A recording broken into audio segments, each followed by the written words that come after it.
मित्राणि नमस्कारः।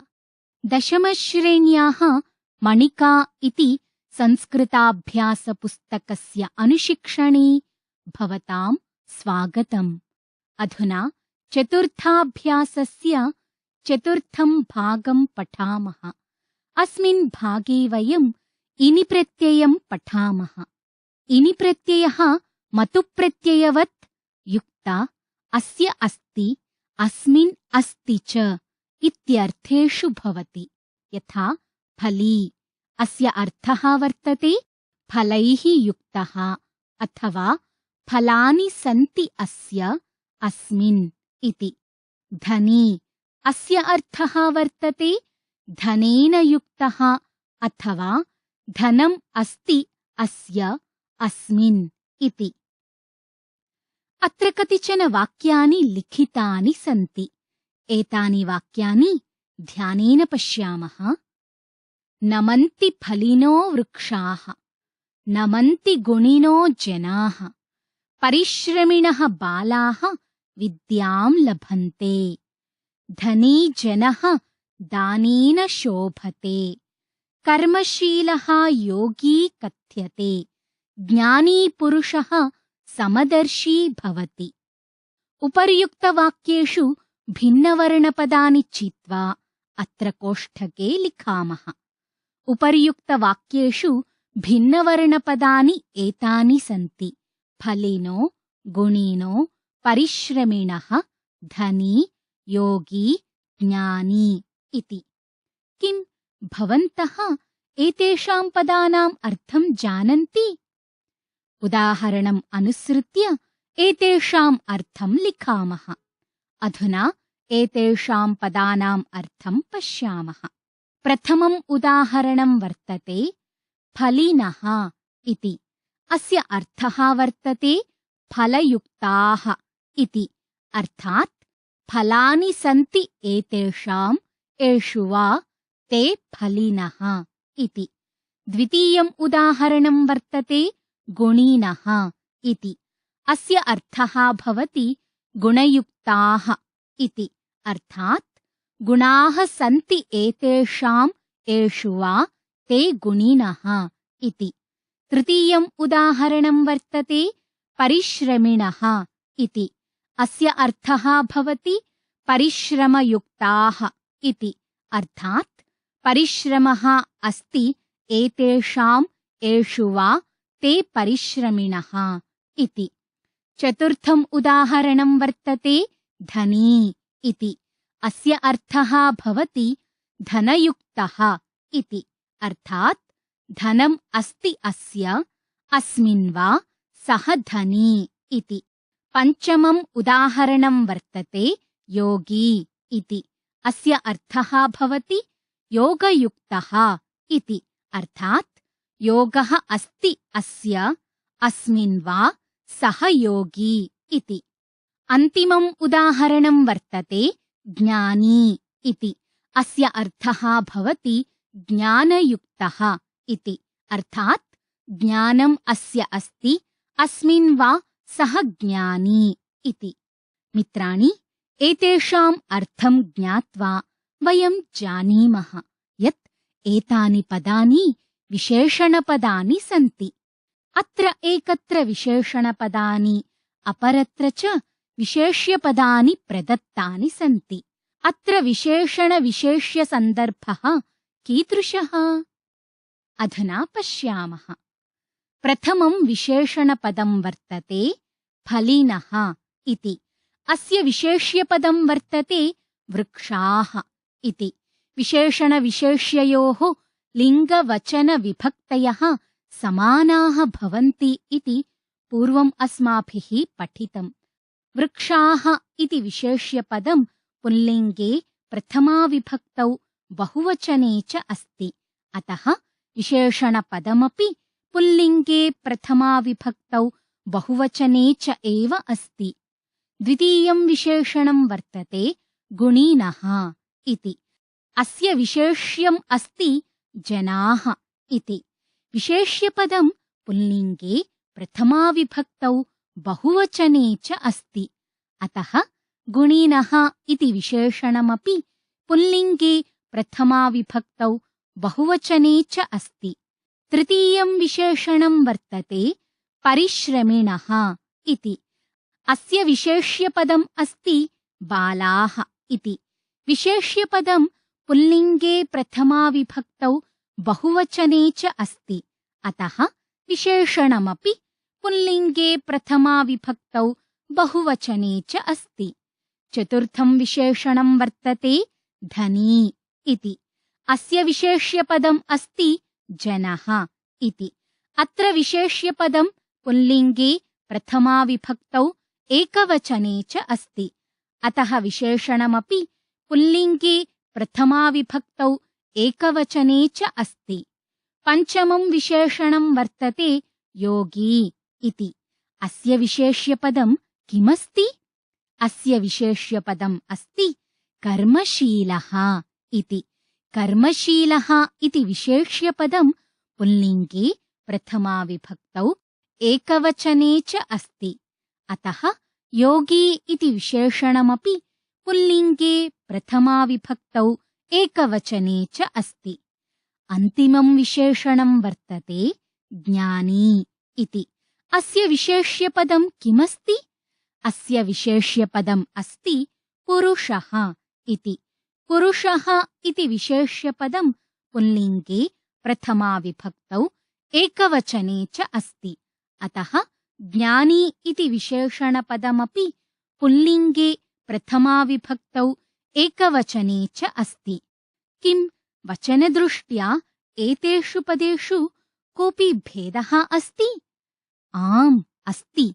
अधुना पश्यामः।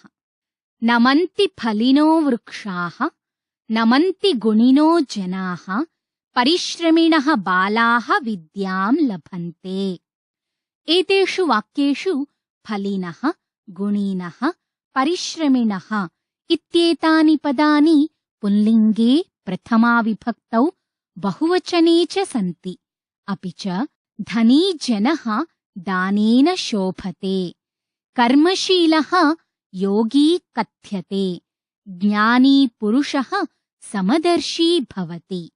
एतेषु वाक्येषु धनी, योगी, ज्ञानी इत्येतानि पदानि पुल्लिङ्गे प्रथमाविभक्तौ एकवचने च सन्ति। किं ज्ञायते? उपर्युक्तभिन्नवर्णपदेषु कः प्रत्ययः वर्तते? आम् ज्ञायते। एतेषु पदेषु इनि प्रत्ययः वर्तते। परन्तु फलिनः, गुणिनः, परिश्रमिणः एतेषां पदानाम् अन्ते तु इनः इति दृश्यते। अपि च धनी, योगी, ज्ञानी इत्येतेषु पदेषु अन्ते ई इति दृश्यते। अतः कथमत्र इनि प्रत्ययः वर्तते?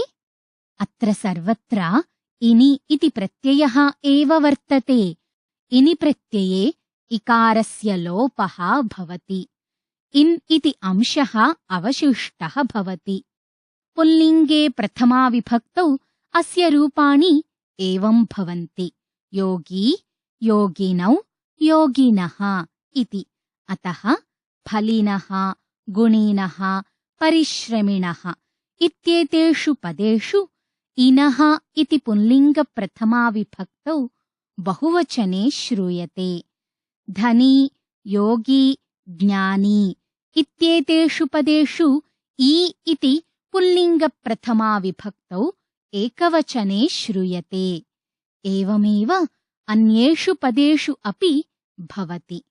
अधुना एतेषां पदानां सम्यक् परिचयम् उदाहरणम् अनुसृत्य लिखामः। अत्र एका तालिका अस्ति। अस्यां तालिकायां 5 भागाः सन्ति। प्रथमे भागे पदानि दत्तानि सन्ति। द्वितीये भागे मूलशब्दाः लेखनीयाः सन्ति। तृतीये भागे प्रत्ययः लेखनीयः अस्ति। चतुर्थे भागे मूलशब्देन सह प्रत्ययस्य योजनेन निर्मिताः शब्दाः लेखनीयाः सन्ति। पञ्चमे भागे लिङ्गं किम् इति लेखनीयम् अस्ति। प्रथमं पदं वर्तते फलिनः इति। अत्र फल इति मूलशब्दः अस्ति। इनि इति प्रत्ययः अस्ति। फल इन् इति अनयोः द्वयोः मेलनेन फलिन् इति निर्मितशब्दः भवति। फलिनः इति पुल्लिङ्गशब्दः अस्ति। द्वितीयं पदं वर्तते गुणिनः इति। अत्र गुण इति मूलशब्दः अस्ति। इनि प्रत्ययः अस्ति। अधुना गुण इन् अनयोः संयोजनेन गुणिन् इति निर्मितशब्दः भवति। गुणिनः इति पुल्लिङ्गशब्दः अस्ति। तृतीयं पदं वर्तते परिश्रमिणः इति। परिश्रमिणः इत्यस्य मूलशब्दः कः अस्ति? परिश्रमिणः इत्यस्य मूलशब्दः अस्ति परिश्रम इति। परिश्रमिणः इति पदे कः प्रत्ययः अस्ति? परिश्रमिणः इति पदे इनि प्रत्ययः अस्ति। अधुना परिश्रम इन् इति अनयोः मेलनेन परिश्रमिन् इति शब्दः निर्मितः भवति। परिश्रमिणः इति पुल्लिङ्गः शब्दः अस्ति। चतुर्थं पदं वर्तते धनी इति। अत्र धन इति मूलशब्दः अस्ति।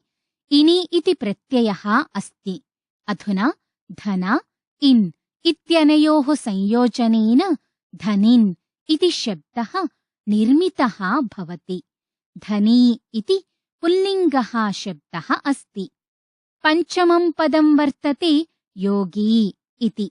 योगी इति पदस्य मूलशब्दः कः अस्ति?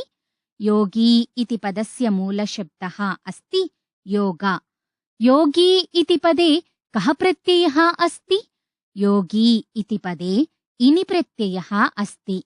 योग इन् इत्यनयोः संयोजनेन निर्मितशब्दः कः भवति? योग इन् इत्यनयोः संयोजनेन निर्मितशब्दः भवति योगिन् इति। योगी इति पुल्लिङ्गशब्दः वर्तते। अन्तिमं पदं वर्तते ज्ञानी इति। अत्र मूलशब्दः कः अस्ति? अत्र मूलशब्दः ज्ञान इति अस्ति। प्रत्ययः कः अस्ति? प्रत्ययः अस्ति इनि इति। ज्ञान इन् इत्यनयोः संयोजनेन निर्मितशब्दः कः भवति? ज्ञान इन् इत्यनयोः संयोजनेन ज्ञानिन् इति निर्मितशब्दः भवति। ज्ञानी इति पुल्लिङ्गः शब्दः अस्ति। अतः अस्माभिः अत्र ज्ञातं यत् इनि प्रत्ययः संज्ञाशब्दात् मतुप्रत्ययवत् युक्त इत्यर्थे भवति। अर्थात् मतुप्रत्ययस्य यः अर्थः भवति सः एव अर्थः इनि प्रत्ययस्य अपि भवति। उदाहरणं यथा धनवान् इति शब्दस्य अर्थः धनयुक्तः अथवा धनम् अस्ति अस्य इति वा भवति। धनी इति शब्दस्य अर्थः अपि धनयुक्तः अथवा धनम् अस्ति अस्य इति वा भवति। अत्र प्रत्ययस्य भेदः वर्तते, परन्तु अर्थः समानः एव अस्ति।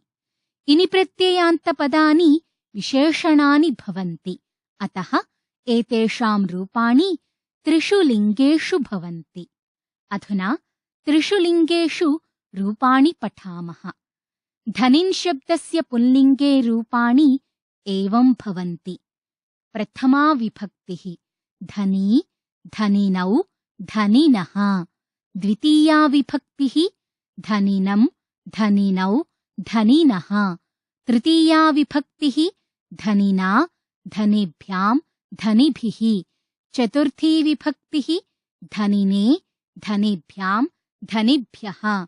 पञ्चमी विभक्तिः धनिनः, धनिभ्यां, धनिभ्यः। षष्ठी विभक्तिः धनिनः, धनिनोः, धनिनां। सप्तमी विभक्तिः धनिनि, धनिनोः, धनिषु। सम्बोधनं हे धनिन्, हे धनिनौ, हे धनिनः इति रूपाणि भवन्ति। अधुना धनिन् शब्दस्य स्त्रीलिङ्गरूपाणि एवं भवन्ति। प्रथमा विभक्तिः धनिनी, धनिन्यौ, धनिन्यः। द्वितीया विभक्तिः धनिनीं, धनिन्यौ, धनिनीः। तृतीया विभक्तिः धनिन्या, धनिनीभ्यां, धनिनीभिः। चतुर्थी विभक्तिः धनिन्यै, धनिनीभ्यां, धनिनीभ्यः। पंचमी विभक्तिः धनिन्याः, धनिनीभ्यां, धनिनीभ्यः। षष्ठी विभक्तिः धनिन्याः, धनिन्योः, धनिनीनां। सप्तमी विभक्तिः धनिन्यां, धनिन्योः, धनिनीषु। संबोधनं हे धनिनि, हे धनिन्यौ, हे धनिन्यः। अधुना धनिन् शब्दस्य नपुंसकलिङ्गरूपाणि पठामः।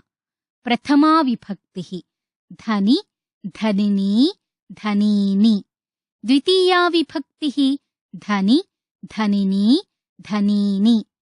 अन्यानि सर्वाणि रूपाणि पुल्लिङ्गवत् भवन्ति। इनि प्रत्ययान्तरूपाणि स्मर्तुम् एषः अपि एकः सरलः उपायः वर्तते। पुल्लिङ्गे दण्डिन् शब्दवत् रूपाणि भवन्ति। स्त्रीलिङ्गे नदीशब्दवत् रूपाणि भवन्ति। नपुंसकलिङ्गे अपि दण्डिन् शब्दवत् रूपाणि भवन्ति। अधः प्रदत्तशब्दैः सह उदाहरणम् अनुसृत्य इन् प्रत्ययं योजयित्वा लिखामः। मित्राणि, अत्र एका तालिका अस्ति। तालिकायां 5 विभागाः सन्ति।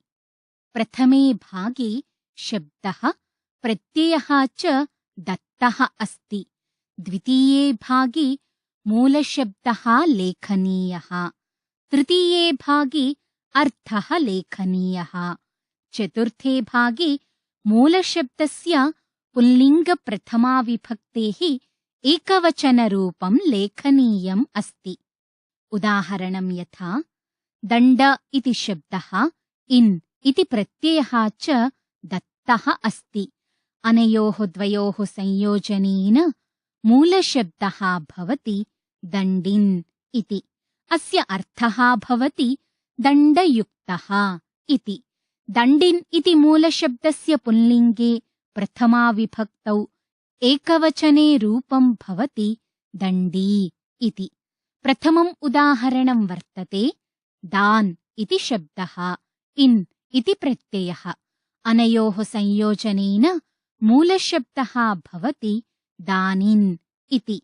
अस्य अर्थः भवति दानयुक्तः इति। दानिन् इति शब्दस्य पुल्लिङ्गे प्रथमाविभक्तौ एकवचने रूपं भवति दानी इति। द्वितीयम् उदाहरणं वर्तते विवेक इति शब्दः, इन् इति प्रत्ययः। अनयोः द्वयोः संयोजनेन विवेकिन् इति भवति। अस्य अर्थः भवति विवेकयुक्तः इति। विवेकिन् इति मूलशब्दस्य पुल्लिङ्गे प्रथमाविभक्तौ एकवचने रूपं भवति विवेकी इति। तृतीयम् उदाहरणं वर्तते सुख इति शब्दः, इन् इति प्रत्ययः। द्वयोः मेलनेन मूलशब्दः कः भवति? द्वयोः मेलनेन मूलशब्दः भवति सुखिन् इति। अस्य अर्थः कः भवति? अस्य अर्थः भवति सुखयुक्तः इति। अस्य पुल्लिङ्गे प्रथमाविभक्तौ एकवचने किं रूपं भवति? अस्य पुल्लिङ्गे प्रथमाविभक्तौ एकवचने सुखी इति रूपं भवति। चतुर्थम् उदाहरणं वर्तते प्राण इति शब्दः, इन् इति प्रत्ययः। अनयोः संयोजनेन मूलशब्दः कः भवति? अनयोः संयोजनेन मूलशब्दः भवति प्राणिन् इति। अस्य अर्थः कः भवति? अस्य अर्थः भवति प्राणयुक्तः इति। प्राणिन् इति मूलशब्दस्य पुल्लिङ्गे प्रथमाविभक्तौ एकवचने किं रूपं भवति? प्राणिन् इति मूलशब्दस्य पुल्लिङ्गे प्रथमाविभक्तौ एकवचने रूपं भवति प्राणी इति। पञ्चमम् उदाहरणं वर्तते देह इति मूलशब्दः इन् इति प्रत्ययः। अनयोः संयोजनेन मूलशब्दः कः भवति?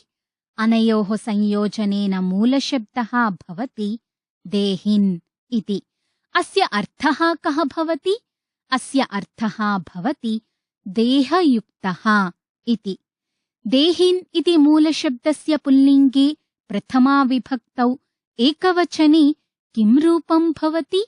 देहिन् इति मूलशब्दस्य पुल्लिङ्गे प्रथमाविभक्तौ एकवचने रूपं भवति देही इति।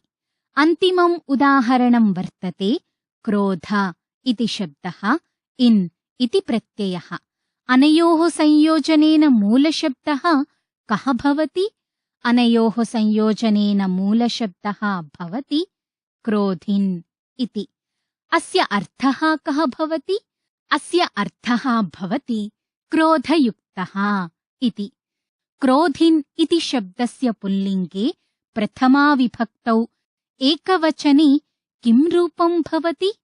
क्रोधिन् इति शब्दस्य पुल्लिङ्गे प्रथमाविभक्तौ एकवचने क्रोधी इति रूपं भवति। मित्राणि, अधोलिखितां तालिकां पूरयामः। अत्र एका तालिका दत्ता अस्ति। अस्यां तालिकायां 5 विभागाः सन्ति। प्रथमे भागे शब्दः, प्रत्ययः च दत्तः अस्ति। द्वितीये भागे शब्दप्रत्यययोः संयोजनेन निष्पन्नानि रूपाणि पूरणीयानि सन्ति। तृतीये भागे पुल्लिङ्गप्रथमाविभक्तेः एकवचनरूपाणि पूरणीयानि सन्ति। चतुर्थे भागे स्त्रीलिङ्गप्रथमाविभक्तेः एकवचनरूपाणि पूरणीयानि सन्ति। पञ्चमे भागे नपुंसकलिङ्गप्रथमाविभक्तेः एकवचनरूपाणि पूरणीयानि सन्ति। उदाहरणं यथा उद्योग इति शब्दः इन् इति प्रत्ययः। अनयोः संयोजनेन उद्योगिन् इति पदं भवति। अस्य पुल्लिङ्गे प्रथमाविभक्तौ एकवचने रूपं भवति उद्योगी इति। स्त्रीलिङ्गे प्रथमाविभक्तौ एकवचने रूपं भवति उद्योगिनी इति। नपुंसकलिङ्गे प्रथमाविभक्तौ एकवचने रूपं भवति उद्योगी इति। एवमेव अग्रे अपि अनुसरणीयः। प्रथमम् उदाहरणं वर्तते अर्थ इति शब्दः इन् इति प्रत्ययः। अनयोः संयोजनेन अर्थिन् इति रूपं भवति। पुल्लिङ्गे प्रथमाविभक्तौ एकवचने किं रूपं भवति? पुल्लिङ्गे प्रथमाविभक्तौ एकवचने अर्थी इति रूपं भवति। स्त्रीलिङ्गे प्रथमाविभक्तौ एकवचने किं रूपं भवति? स्त्रीलिङ्गे प्रथमाविभक्तौ एकवचने अर्थिनी इति रूपं भवति। नपुंसकलिङ्गे प्रथमाविभक्तौ एकवचने किं रूपं भवति? नपुंसकलिङ्गे प्रथमाविभक्तौ एकवचने अर्थी इति रूपं भवति। द्वितीयम् उदाहरणम् अस्ति संसार इति शब्दः इन् इति प्रत्ययः। अनयोः द्वयोः संयोजनेन संसारिन् इति रूपं भवति। पुल्लिङ्गे प्रथमाविभक्तौ एकवचने संसारी इति रूपं भवति। स्त्रीलिङ्गे प्रथमाविभक्तौ एकवचने संसारिणी इति रूपं भवति। नपुंसकलिङ्गे प्रथमाविभक्तौ एकवचने संसारी इति रूपं भवति। तृतीयम् उदाहरणं वर्तते धन इति शब्दः इन् इति प्रत्ययः। अनयोः संयोजनेन धनिन् इति रूपं भवति। पुल्लिङ्गे प्रथमाविभक्तौ एकवचने धनी इति रूपं भवति। स्त्रीलिङ्गे प्रथमाविभक्तौ एकवचने धनिनी इति रूपं भवति। नपुंसकलिङ्गे प्रथमाविभक्तौ एकवचने धनी इति रूपं भवति। चतुर्थम् उदाहरणं वर्तते सुखा इति शब्दः इन् इति प्रत्ययः। अनयोः द्वयोः संयोजनेन सुखिन् इति रूपं भवति। पुल्लिङ्गे प्रथमाविभक्तौ एकवचने सुखी इति रूपं भवति। स्त्रीलिङ्गे प्रथमाविभक्तौ एकवचने सुखिनी इति रूपं भवति। नपुंसकलिङ्गे प्रथमाविभक्तौ एकवचने सुखी इति रूपं भवति। अन्तिमम् उदाहरणं वर्तते मान इति शब्दः इन् इति प्रत्ययः। अनयोः संयोजनेन किं रूपं भवति? अनयोः संयोजनेन मानिन् इति रूपं भवति। पुल्लिङ्गे प्रथमाविभक्तौ एकवचने किं रूपं भवति? पुल्लिङ्गे प्रथमाविभक्तौ एकवचने मानी इति रूपं भवति। स्त्रीलिङ्गे प्रथमाविभक्तौ एकवचने किं रूपं भवति? स्त्रीलिङ्गे प्रथमाविभक्तौ एकवचने मानिनी इति रूपं भवति। नपुंसकलिङ्गे प्रथमाविभक्तौ एकवचने किं रूपं भवति? नपुंसकलिङ्गे प्रथमाविभक्तौ एकवचने मानि इति रूपं भवति। अधुना कोष्ठकात् उचितपदम् आदाय रिक्तस्थानपूर्तिं कुर्मः। अत्र रिक्तस्थानानि दत्तानि सन्ति। तेषां पूरणाय कोष्ठकेषु पदानि अपि दत्तानि सन्ति। उचितपदम् आदाय रिक्तस्थानानि पूरयामः। उदाहरणं यथा मानं न लभते इति अस्ति। अत्र कोष्ठके अभिमानी इति एकं पदम्, अभिमानिनः इति द्वितीयं पदम् अस्ति। अभिमानी इति पदम् अभिमानिन् इति शब्दस्य पुल्लिङ्गप्रथमाविभक्तेः एकवचनस्य रूपम् अस्ति। अभिमानिनः इति पुल्लिङ्गप्रथमाविभक्तेः बहुवचनस्य रूपम् अस्ति। एतत् वाक्यं कर्तरि अस्ति। कर्तृवाच्ये कर्तृपदानुसारं क्रियायाः पुरुषः वचनञ्च भवति इति अस्माभिः पूर्वम् अपि पठितम् अस्ति। अत्र कर्तृपदं रिक्तस्थाने पूरणीयम् अस्ति। अत्र लभते इति क्रियापदं प्रथमपुरुषस्य एकवचने अस्ति। अतः कर्तृपदम् अपि एकवचनस्य अपेक्षितम् अस्ति। कोष्ठके दत्तयोः पदयोः मध्ये अभिमानी इति पदम् एकवचने अस्ति। अतः अभिमानी इति पदं रिक्तस्थाने पूरयामः। अधुना सम्पूर्णं वाक्यं भवति अभिमानी मानं न लभते। एवमेव अन्येषु वाक्येषु अपि अनुसरणीयम्। अस्माभिः अवधातव्यम् यत् कर्तृपदस्य यत् वचनं वर्तते तत् वचनं क्रियापदे अपि भवति। प्रथमं वाक्यं वर्तते सदा सम्मान्याः भवन्ति। अत्र कोष्ठके विज्ञानी विज्ञानिनः च इति पदद्वयं वर्तते। विज्ञानिन् इति शब्दस्य पुल्लिङ्गे प्रथमाविभक्तौ एकवचने विज्ञानी इति रूपं भवति। बहुवचने च विज्ञानिनः इति रूपं भवति। अस्मिन् वाक्ये कर्तृपदं नास्ति। रिक्तस्थाने तत्पूरणीयम् अस्ति। अस्मिन् वाक्ये क्रियापदं बहुवचने भवन्ति इति अस्ति। अतः कर्तृपदम् अपि बहुवचनस्य अपेक्षितम्। विज्ञानिनः इति पदं बहुवचने अस्ति। अतः रिक्तस्थाने विज्ञानिनः इति पदं पूरयामः। सम्पूर्णं वाक्यम् एवं भवति विज्ञानिनः सदा सम्मान्याः भवन्ति।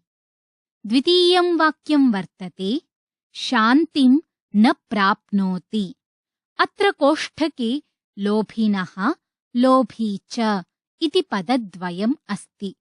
लोभिन् इति शब्दस्य पुल्लिङ्गे प्रथमाविभक्तौ एकवचने लोभी इति रूपं, बहुवचने लोभिनः इति रूपं भवति। वाक्ये प्राप्नोति इति क्रियापदम् एकवचने अस्ति, अतः कर्तृपदम् अपि एकवचने एव भवति। रिक्तस्थाने लोभी इति पदं पूरयामः। सम्पूर्णं वाक्यमेवं भवति, लोभी शान्तिं न प्राप्नोति। तृतीयं वाक्यं वर्तते धन्याः लोके। कोष्ठके दानी दानिनः च इति पदद्वयम् अस्ति। अत्र क्रियापदं किमस्ति? अत्र क्रियापदं धन्याः इति अस्ति। धन्याः इति पदं बहुवचने अस्ति, अतः रिक्तस्थाने किं पदं पूरयामः? अतः रिक्तस्थाने दानिनः इति पदं पूरयामः। अधुना वाक्यं भवति दानिनः धन्याः लोके। चतुर्थं वाक्यं वर्तते विवेकः नश्यति। अत्र कोष्ठके क्रोधी क्रोधिनः च इति पदद्वयम् अस्ति। अस्मिन् वाक्ये क्रियापदं किं वर्तते? अस्मिन् वाक्ये क्रियापदं नश्यति इति वर्तते। अस्मिन् वाक्ये षष्ट्यन्तपदम् अपेक्षितम् अस्ति। अत्र षष्ट्यन्तं पदं किं वर्तते? अत्र षष्ट्यन्तं पदं वर्तते क्रोधिनः इति, अतः रिक्तस्थाने क्रोधिनः इति पदं पूरयामः। अधुना वाक्यं भवति क्रोधिनः विवेकः नश्यति। पञ्चमं वाक्यं वर्तते किं कुलेन विशालेन विद्याहीनस्य इति। अत्र कोष्ठके देही देहिनः च इति पदद्वयं वर्तते। अस्मिन् वाक्ये किं कर्तृपदं पूरयामः? अस्मिन् वाक्ये देहिनः इति कर्तृपदं पूरयामः। अधुना वाक्यं भवति किङ्कुलेन विशालेन विद्याहीनस्य देहिनः। षष्ठं वाक्यं वर्तते जनः सर्वप्रियः भवति। अत्र कोष्ठके विनोदिनः विनोदी च इति पदद्वयम् अस्ति। अत्र विनोदिन् इति पदस्य पुल्लिङ्गे प्रथमाविभक्तौ एकवचने विनोदी इति, बहुवचने विनोदिनः इति रूपं भवति। अस्मिन् वाक्ये विशेष्यपदं जनः इति प्रथमाविभक्तौ एकवचने वर्तते, अतः रिक्तस्थाने किं विशेषणपदं पूरयामः? रिक्तस्थाने विनोदी इति विशेषणपदं पूरयामः।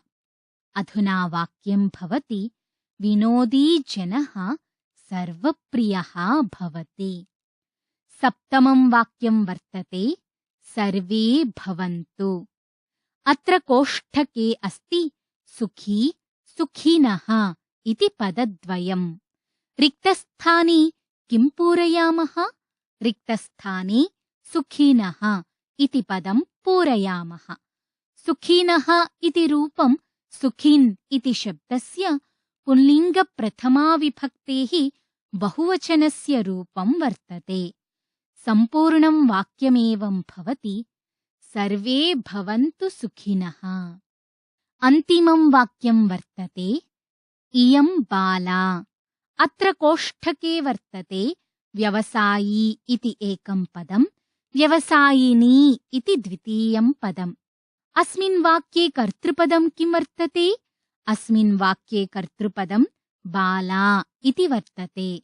बाला इति पदं स्त्रीलिङ्गे वर्तते, अतः रिक्तस्थाने अपि स्त्रीलिङ्गपदम् अपेक्षितम् अस्ति। कोष्ठके स्त्रीलिङ्गपदं वर्तते व्यवसायिनी इति, अतः रिक्तस्थाने व्यवसायिनी इति पदं पूरयामः। अधुना वाक्यं भवति व्यवसायिनी इयं बाला। मित्राणि, अधुना मिश्रिताभ्यासं कुर्मः।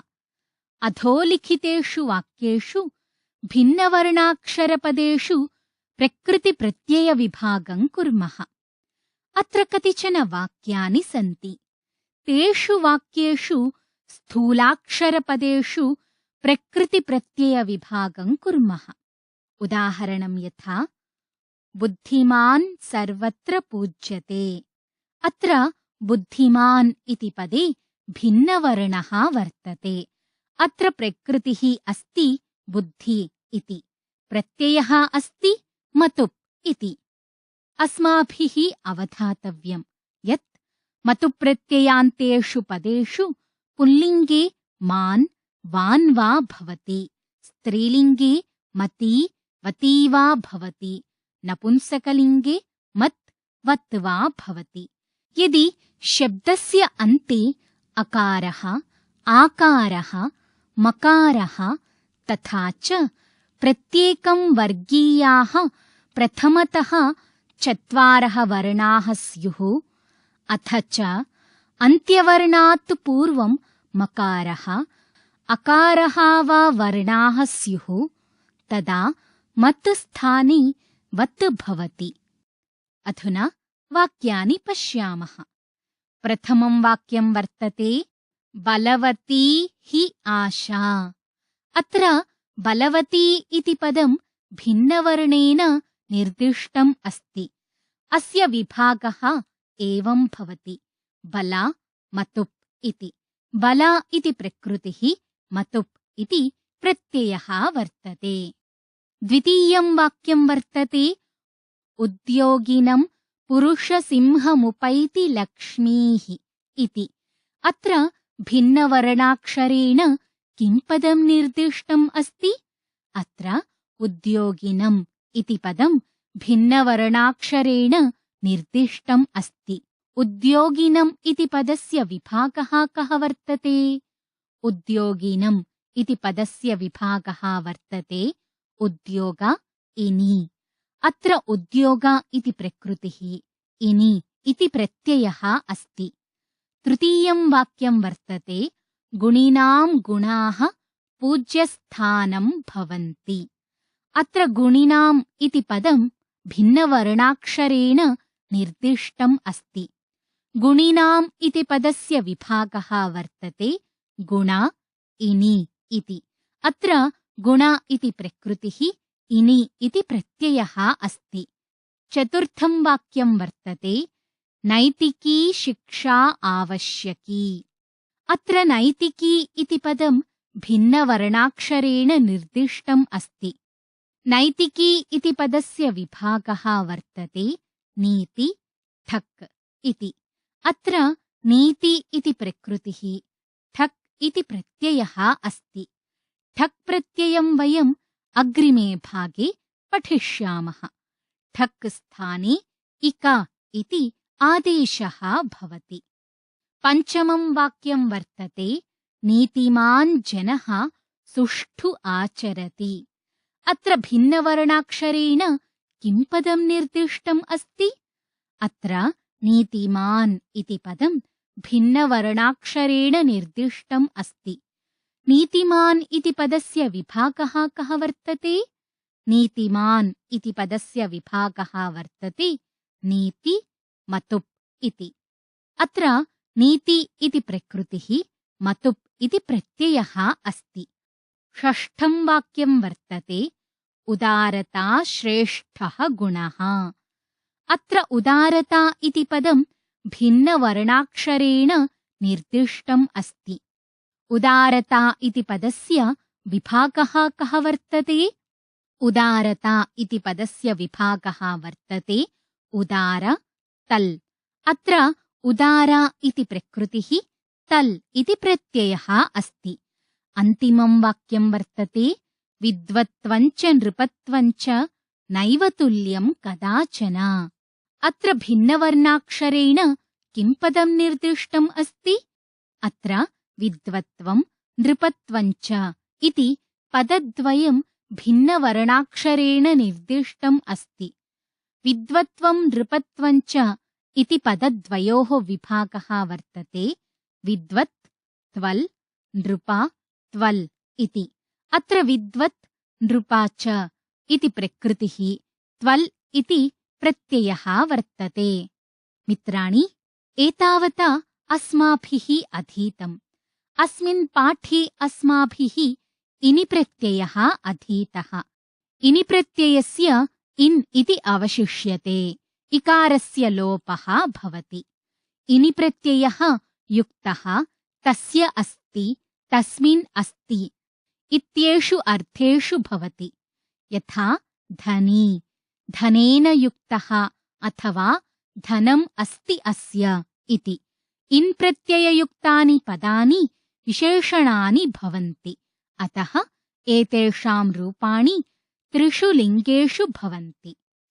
एवम् अनेन सह चतुर्थाभ्यासस्य चतुर्थः भागः समाप्तः भवति। अग्रिमे भागे पुनः मिलामः। धन्यवादः।